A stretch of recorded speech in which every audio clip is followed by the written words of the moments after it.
दोस्तों नमस्कार, मैं हूं शैलेंद्र सिंह और आप देख रहे हैं हमारा यूट्यूब चैनल शब्द शब्द शैलेंद्र सिंह। आज हमारे साथ बेहद ख़ास मेहमान हैं लखनऊ में शोभना धीमान, जो धीमान सोशल वेलफेयर ट्रस्ट की संस्थापक ट्रस्टी हैं। ये विकलांगों के लिए पूरे देश में अलग अलग शहरों में तमाम तरीके के आयोजन करती रहती हैं और आज लखनऊ में भी वो इसी आयोजन के सिलसिले में हैं।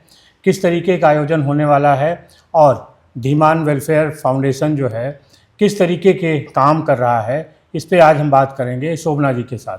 शोभना जी, बहुत बहुत आपका लखनऊ में स्वागत है। Thank you very much. पहले थोड़ा अपने बारे में बताइए कि कैसे आपके अंदर ये समाज सेवा और ये भावना जगी कि हम कुछ करें। अच्छा actually I am an aeronautical engineer. हाँ। तो मैं इंजीनियरिंग की पढ़ाई कर रही थी, उसके बाद थोड़े दिन जॉब करी और फिर इधर डाइवर्ट हुआ थोड़ा मन। इवेंट शुरू करे। इवेंट शुरू करने के बाद में मैंने व्हीलचेयर फैशन शुरू करे। अच्छा। हाँ जी। तो व्हीलचेयर फैशन में हमें वर्ल्ड रिकॉर्ड मिला, गिनेस वर्ल्ड रिकॉर्ड मिला।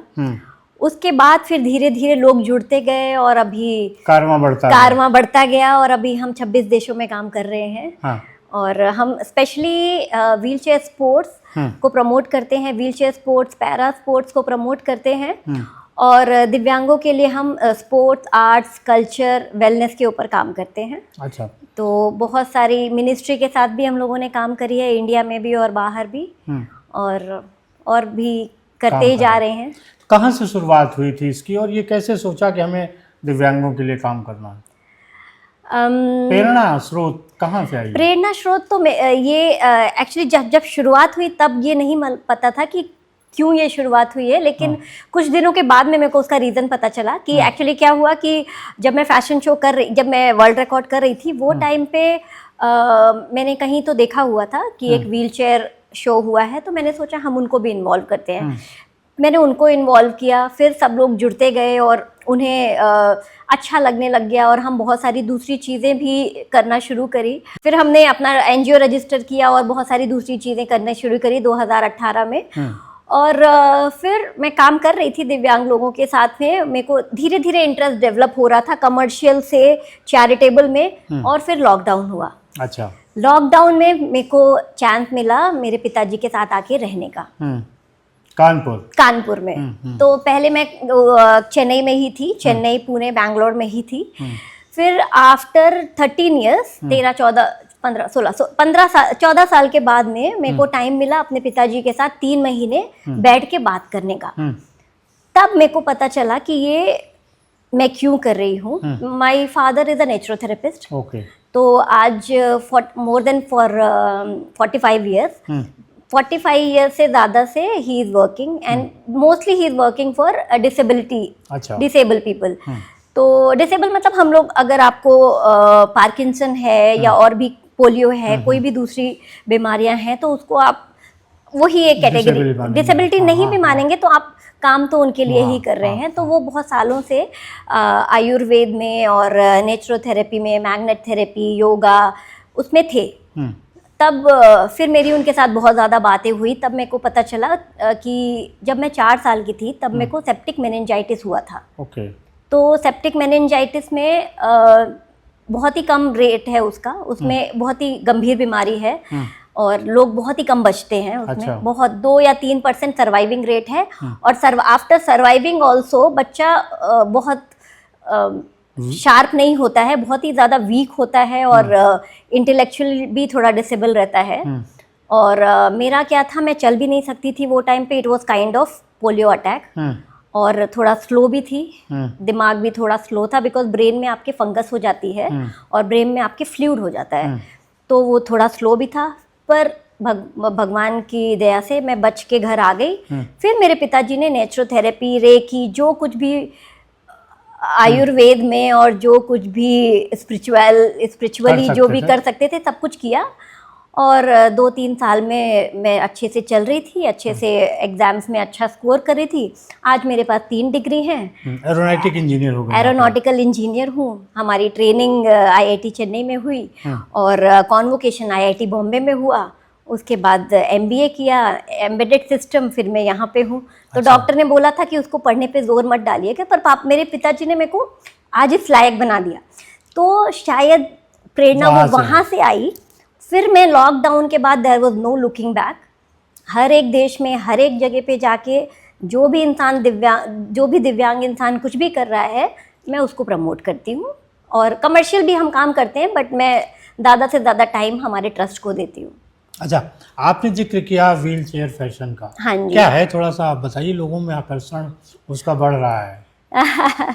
व्हील चेयर फैशन जैसे हमारा नॉर्मल फैशन होता है, वैसे ही व्हील चेयर फैशन है। शो टाइप की फैशन शो होता है, पूरा प्रॉपर एक फैशन शो होता है, और एकदम प्रोफेशनल तरीके से हम करते हैं उसको। जब मैंने शुरू किया, उसके पहले 1-2 शोज हुए थे, और फिर हमने उसको बहुत ही प्रोफेशनल तरीके से शुरू किया, और भी बाहर से हम एक्सपर्ट मॉडल को इनवाइट करने लग गए, और सेलिब्रिटीज़ को, और काफ़ी सारे सेलिब्रिटीज़ के साथ में भी हमने काम किया हुआ है। तो व्हील चेयर फैशन आज wheel chair miss wheel chair world के जो फाइनलिस्ट हैं, 3 फाइनलिस्ट हमारे साथ जुड़े हुए हैं। अच्छा। और जो भी वो हमारे साथ ही शुरुआत करी है। एक ने तो हमारे साथ ही शुरुआत करी है, और 2 भी वही टाइम पे हमारा शो देख के इंस्पायर हुए। और उसके बाद जितने भी नेशनल अवार्डी, पद्मश्री अवार्डीज वो सब होते हैं, वो भी हमारे मॉडल हैं आज के डेट में। बच्चे भी हैं, तो it is a very exciting and very beautiful thing to watch. कितने देशों में आपका ये काम चल रहा है? अभी तो 26 देशों में चल रहा है। 4 देश में हमारे ऑफिस भी हैं। अच्छा। हमारे प्रेसिडेंट हैं ऑफिस में, 5 देशों में ऑफिस भी हैं, प्रेसिडेंट भी हैं, स्पॉन्सर्ड है ऑफिस। तो हम वहाँ पे अच्छे तरीके से कर पा रहे हैं। बाकी देशों में बात चलती है, काम करते हैं, आते हैं, या वो यहाँ आते हैं। इंडिया में किन किन शहरों में अब तक की हो चुका है? अब तक तो बहुत सारे शहरों में हो चुका है सर। चेन्नई से शुरू किया था हम लोगों ने, चेन्नई, पौंडीचेरी, और अपना बैंगलोर, बॉम्बे, फरीदाबाद, दिल्ली, लखनऊ, कानपुर, कैलकाटा, और तमिलनाडु में बहुत सारे शहरों में, कोयम्बटूर, त्रिची, तो काफ़ी सारे और आप नोएडा भी ले लीजिए, दिल्ली, नोएडा, तो काफ़ी सारे शहरों में हम कर चुके हैं, और मिनिस्ट्री के साथ में करते हैं। अच्छा, लखनऊ का जो इवेंट है, थोड़ा सा बताइए उसके बारे में, कब है, क्या है, कैसा है? अरे वो तो सस्पेंस है। सस्पेंस है। हाँ जी, वो गवर्नमेंट का एक इवेंट है। हाँ। आपके जो स्टेट कमिश्नर हैं दिव्यांग सशक्तिकरण के, मैं उनको बैंगलोर में एक बहुत ही बड़े इवेंट में मैं मिली थी। वो भी हमारे स्टेट कमिश्नर का प्रोग्राम था, कर्नाटका स्टेट कमिश्नर का प्रोग्राम था। मैं वहाँ पे सर को मिली, मैं भी सर के साथ काम कर रही थी। तो फिर मैंने सारी चीज़ें बताई। हमारे HS झा सर, जो कि स्टेट कमिश्नर हैं फॉर पर्सन विद डिसेबिलिटी, वो हम VC थे पहले शकुंतला मिश्रा यूनिवर्सिटी के। तो फिर मैंने उनको 2-3 बार प्रपोजल भेजा कि सर हम ये एक अच्छा बड़ा प्रोग्राम कर सकते हैं ओनली फॉर डिसेबिलिटी।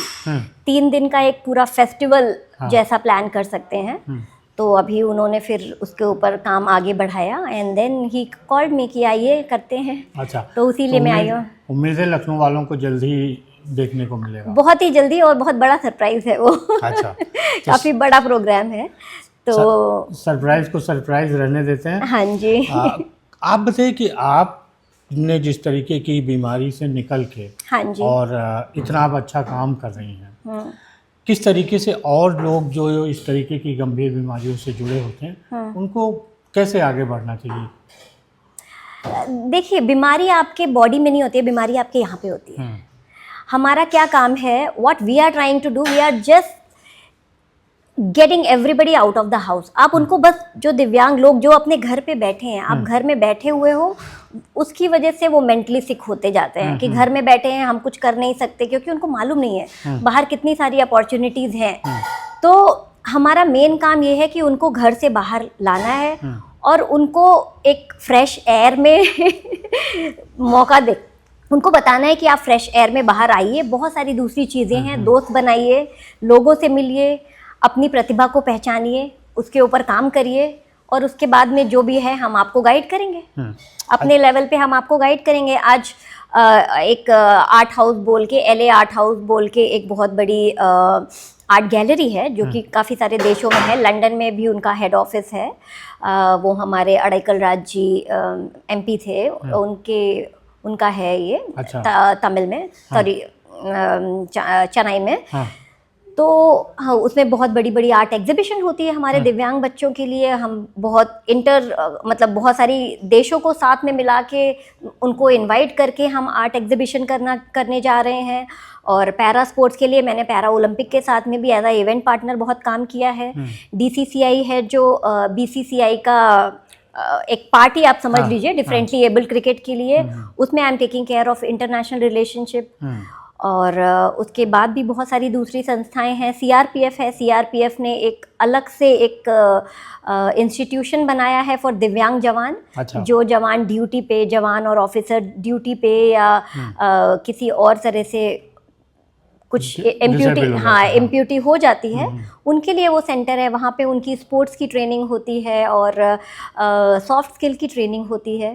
तो वहाँ पे काफ़ी मैंने DIG सर के साथ में काम किया है। बाकी सारे CRPF में कैंपस के अंदर काफ़ी सारे दिव्यांग और स्पेशल बच्चे होते हैं, उनके लिए काम कर रहे हैं। अच्छा, पिछले कुछ सालों में हाँ। जब हम विकलांग से दिव्यांग तक आ गए, अरे वाह, हाँ। तो समाज की जो सोच बदली है, कितनी बदली है और कितनी अभी और बदलनी बाकी है? बदलनी शुरू हुई, ये बहुत बड़ी बात हुई। अच्छा। बदलनी शुरू हुई कि आज लोग देख रहे हैं। पहले लोगों को ये नहीं मालूम था कि आप व्हील चेयर पे बैठ के क्रिकेट खेल सकते हो। आज व्हील चेयर क्रिकेट इंटरनेशनल हो रहा है, दूसरे देश आते हैं खेलने के लिए, और ये एक नॉर्मल क्रिकेट जैसा ही होता है, बन गया है। और अभी उसका DD स्पोर्ट्स पे टेलीकास्ट हो रहा है। और पैरा स्पोर्ट्स में आपने देखा ही कितने मेडल आए। एशियन गेम्स में पिछली बार 111 मेडल आए थे, अभी हमारे पैरा ओलंपिक में इतने मेडल आए हैं। तो कॉन्फिडेंस बढ़ा है लोगों का कि आप डिसेबल नहीं हो, आप मतलब डिसेबल नहीं हो, you are differently able.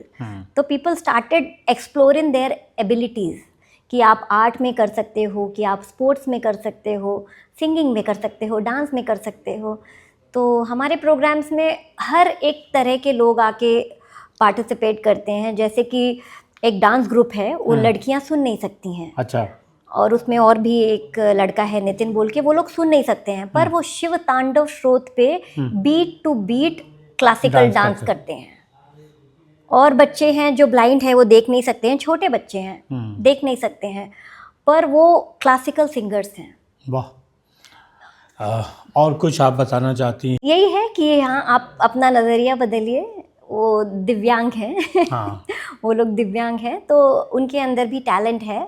You motivate everybody. कभी भी किसी भी, जैसे क्या होता है कि कभी कभी हम किसी दिव्यांग को देखते हैं, कोई व्हील चेयर पे है या कोई डाउन सिंड्रोम है, तो हम ही खुद अलग से रिएक्शन, वियर्ड रिएक्शन दे देते कि अच्छा ओके, तो वो बंदे को अलग फील होता है। कोई बात नहीं, वो व्हील चेयर पे आ रहा है, अगर आप मदद कर सकते हो आप मदद कर दो, नहीं तो एक स्माइल दे दो, अच्छा हाँ आइए आइए, इधर से जाना है आपको, ओके। और कोई अगर डाउन सिंड्रोम का कोई बच्चा, कोई बड़ा, कोई भी, आप एक स्माइल दे दीजिए, कुछ मत करिए, आप बस ऐसे मत करिए। हाँ, आप बस ऐसे चौंक मत जाइए उनको देख के, वो उनको अलग फील होता है। आप बस एक स्माइल करिए, they will find their way.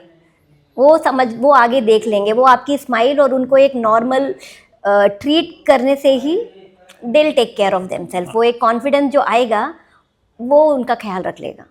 तो दोस्तों देखिए, शोभना ने कितनी अच्छी अच्छी बातें बताई और हम लोगों को बताया कि हमें दिव्यांगों के साथ किस तरीके का व्यवहार करना चाहिए। हमें आप जैसे बहुत सारे लोग हैं जो शायद उनके साथ ऐसा व्यवहार करते हैं जो उनको दिल में कहीं अजीब सा लगता है, तो इस तरीके का व्यवहार नहीं करके हम उनको बढ़ावा दे सकते हैं। बहुत शुक्रिया शोभना आपका। Thank you very much. और दोस्तों आपका भी शुक्रिया कि आप इतने लंबे समय तक साथ बने रहे। धन्यवाद।